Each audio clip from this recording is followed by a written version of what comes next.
நண்பர்களே, இன்று பிப்ரவரி மாதம் 27 லண்டனில் இப்பொழுது நேரம் பிற்பகல் 4:39. இப்பொழுது கிடைத்த முக்கியமான செய்தி ஒன்று. இஸ்ரேலிலிருந்து அமெரிக்க தூதரக ஊழியர்கள் மற்றும் அமெரிக்க பிரஜைகள் உடனடியாக அங்கிருந்து வெளியேறுமாறு அமெரிக்கா தற்பொழுது அறிவித்தல் விடுத்திருக்கிறது. இது ஈரான் மீது உடனடி தாக்குதல் நடத்தப்படக்கூடும் என்கின்ற அச்சத்தை தற்பொழுது எழுப்பியிருக்கிறது. இஸ்ரேலுக்கான அமெரிக்க தூதுவர் மைக் ஹக்காபி இன்று நாட்டை விட்டு வெளியேற விரும்பும் ஊழியர்களை இன்று உடனடியாக வெளியேறுமாறு வலியுறுத்தியிருக்கிறார். ஜெருசலேமில் உள்ள தூதரகம் இஸ்ரேலில் உள்ள பாதுகாப்பு அபாயங்களில் ஒன்றாக இருப்பதாக தெரிவித்து அவசர காலம் மற்றும் அவசர கால அல்லாத ஊழியர்கள் அவரது குடும்பத்தினர்களுக்கு இந்த அறிவிப்பை அமெரிக்கா வெளியிட்டிருக்கிறது. டொனால்ட் ட்ரம்ப் சிலவேளை உடனடியாகவே ஈரான் மீது தாக்குதல் நடத்தக்கூடும் என்கின்ற ஒரு அச்சுறுத்தல் தற்பொழுது எழுந்திருக்கிறது. இஸ்ரேல் மீது ஈரான் பழிவாங்கலுக்காக இலக்காக இருக்கும் என்று ஆய்வாளர்கள் சொல்கின்றார்கள். வியாழக்கிழமை ஈரானுடனான 3வது சுற்று பேச்சுவார்த்தைகள் ஒரு முன்னேற்றத்தை அடைய தவறிய பிறகு அமெரிக்க தூதரக ஊழியர்களை இப்பொழுது எச்சரித்திருக்கின்றார்கள். அமெரிக்க தூதர்கள் ஸ்டீவ் விட்காஃப் மற்றும் குஷ்னர் ஆகியோர் வியாழக்கிழமை ஈரானுக்கும் அமெரிக்காவுக்கும் இடையிலான பேச்சுவார்த்தை ஏமாற்றத்தோடு விட்டு சென்ற ஒரு பேச்சுவார்த்தை என்று தெரிவித்திருந்தார்கள். 2003 வளைகுடா போருக்கு பிறகு மத்திய கிழக்கில் அமெரிக்கா மிகப்பெரிய இராணுவ வளங்களை குவித்திருக்கிறது. சில மதிப்பீடுகளின்படி வாஷிங்டனின் உலகளாவிய விமான சக்தியிலே அறவாசியை கொண்டு போய் குவித்திருக்கிறது. ஈரான் தனது அணுசக்தி திட்டத்தை முடிவுக்கு கொண்டு வரவும் அதன் பாலிஸ்டிக் ஏவுகணை திறனையும் ஏனைய தீவிரவாத குழுக்களுக்கான ஆதரவையும் கட்டுப்படுத்த மறுத்தால் ஈரானை தாக்குவதாக அமெரிக்கா மீண்டும் அச்சுறுத்தியிருக்கிறது. உலகின் மிகப்பெரிய போர்க்கப்பல் பயன்படுத்தப்பட இருக்கிறது. 2வது அமெரிக்க விமானந்தாங்கி கப்பல் USS ஜெரால்டு விரைவில் இஸ்ரேலிய கடற்கரையை அடையும் என்று எதிர்பார்க்கப்படுகிறது. தற்போது உள்ள நிலைமையில் இஸ்ரேலில் இருக்கின்ற வெளிநாட்டவர்களும் உடனடியாக வெளியேறுமாறு அறிவுறுத்தல் விடுக்கப்பட்டிருக்கிறது. வேறு வேறு வெளிநாட்டவர்கள் அங்கு தங்கியிருந்தால் உடனடியாக வெளியேறுமாறு அறிவுறுத்தல் கொடுக்கப்பட்டிருக்கிறது. ஏனெனில் ஈரான் நிச்சயமாக இஸ்ரேலை தான் முதலாவது தாக்கும் என்று எதிர்பார்க்கப்படுகிறது.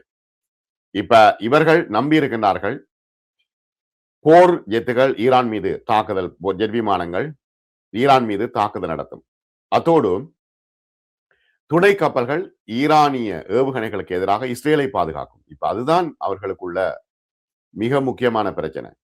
இப்ப இஸ்ரேலை பாதுகாத்து அவர்கள் இஸ்ரேலை பலப்படுத்த வேண்டும் என்பதற்காகத்தான் இந்த போரே நடைபெறுகிறது.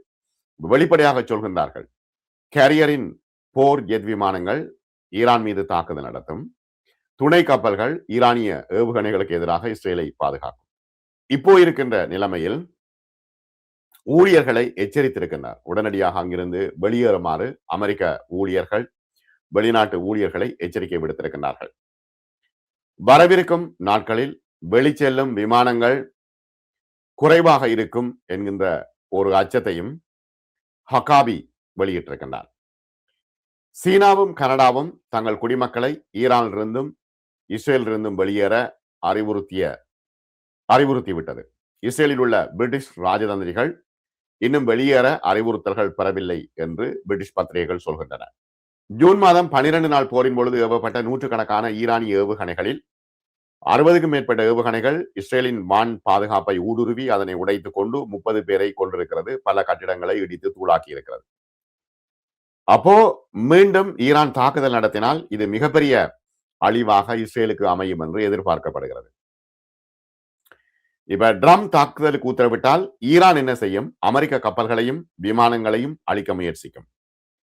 அது யூத அரசுக்கு எதிரான தாக்குதல்களின் முக்கியமான ஒரு எதிர்ப்பாகவும் அமையும். சமீபத்திய அறிக்கைகளின்படி ஜனாதிபதி ட்ரம்ப் ஒரு ஒப்பந்தத்தை நாட விரும்புகின்றார். 2 தரப்பினரும் அடுத்த வாரம் மற்றும் ஒரு சந்திப்புக்கு ஒப்புக்கொண்டுள்ளார்கள் என்று இன்றைய செய்தி ஒன்று தெரிவிக்கிறது. இருப்பினும் எந்த ஒரு ராஜதந்திர முன்னேற்றமும் அடையப்படாவிட்டால் ஆட்சி மாற்றத்திற்கு செல்வதற்கு பதிலாக ஈரானின் ராணுவ மற்றும் அணுசக்தி உள்கட்டமைப்பின் சில பகுதிகளை முடக்குவதற்கு வரையறுக்கப்பட்ட தாக்குதல்கள் நடத்தப்படக்கூடும் என்று எதிர்பார்க்கப்படுகிறது. இப்ப வரையறுக்கப்பட்ட தாக்குதல் என்றாலும் கூட ஈரான் இஸ்ரேலையும் தாக்கும், அமெரிக்க கப்பல்களையும் தாக்கும். இது நீண்டகால போருக்கான ஒரு முஸ்லீமாக இருக்கக்கூடும் என்று ராணுவ வட்டாரங்கள் சொல்கின்றன. ட்ரம்ப் முதல் பதவி காலத்தில் தேசிய பாதுகாப்பு ஆலோசகராக இருந்த ஜோன் போல்டன் ட்ரம்புக்கு ஒரு தெளிவான குறிக்கோளே இல்லை என்று தெரிவித்திருக்கிறார்.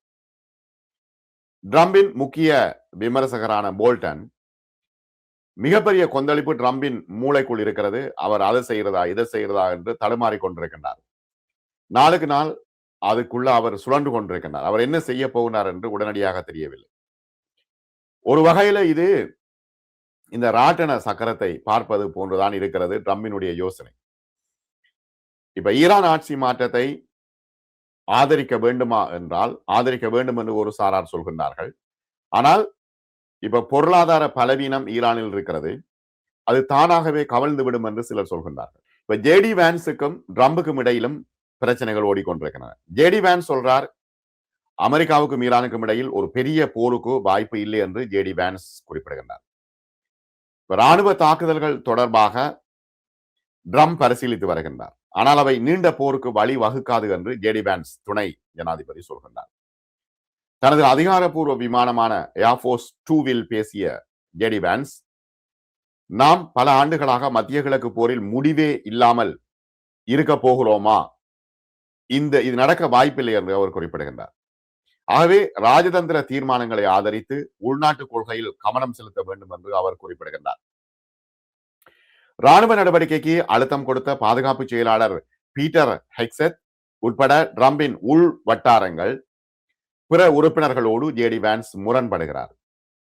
வெளிநாட்டு ராணுவ தலையீடுகள் குறித்து சந்தேகம் இருக்கிறது என்று அவர் குறிப்பிடுகிறார். ஈரானுக்கும் இஸ்ரேலுக்கும் இடையிலான மோதலில் ஈடுபடுவதற்கு எதிராக ஏற்கனவே அவர் வாதிட்டதாக தெரிவிக்கப்படுகிறது.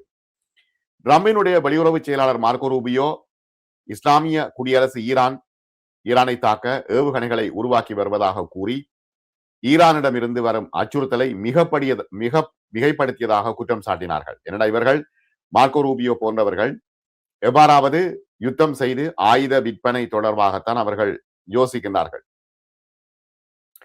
ஈரான் தற்பொழுது இருளில் தள்ளப்பட்டிருக்கிறது என்று அங்கிருந்து வரும் தகவல்கள் தெரிவிக்கின்றன. இணைய இணைப்பு மற்றும் ஜிபிஎஸ் சிக்னல்கள் இரண்டும் இப்பொழுது மத்திய கிழக்கு நாடு முழுவதிலும் அடிக்கடி செயல்படுவதை நிறுத்தி இருக்கின்றன. ஈரானிலையும் இணைய இணைப்பு முழுவதுமாக நிறுத்தப்பட்டிருக்கிறது. அமெரிக்க ஜனாதிபதி டொனால்டு ட்ரம்ப் மற்றும் அவரது நிர்வாகம் ஈரானுக்கு எதிரான சாத்தியமான ராணுவ நடவடிக்கைக்கு தயாராகி வருவதால் தகவல் தொடர்பு முடக்கம் வருகிறது.